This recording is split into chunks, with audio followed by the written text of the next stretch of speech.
The Isle of Dogs, hardly the most prepossessing spot in London, and yet on these 460 derelict acres, it's planned to create up to 12,000 jobs. The former West India and Millwall docks are to become the South East's only enterprise zone. For businessmen, that means a 10-year exemption from rates and huge tax concessions. In charge, the new London Docklands Development Corporation, responsible for rejuvenating 9.5 square miles of the East End.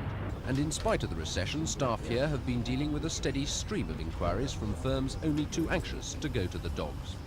The first arrival is likely to be the Daily Telegraph.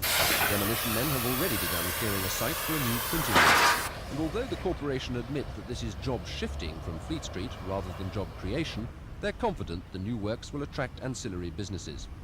But what are the criticism that the zone will also attract non-labour intensive, high-technology concerns at the expense of manufacturing industry with its much larger job opportunities? Not at the expense of manufacturing. There will be low-skill or unskilled employment in support of that kind of activity, and there'll be quite a lot of ordinary manufacturing activity here.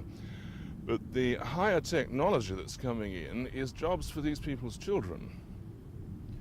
So you envisage something for the unskilled workers that exist at the moment? I do. And then you hope to see this carried through to the next generation? New jobs which will keep these people here, where up to now there's been immigration from Docklands fairly steadily since the war. And to make certain they do stay, Mr. Brokes plans to build 10,000 homes in the area for private sale at between £15,000 and £30,000.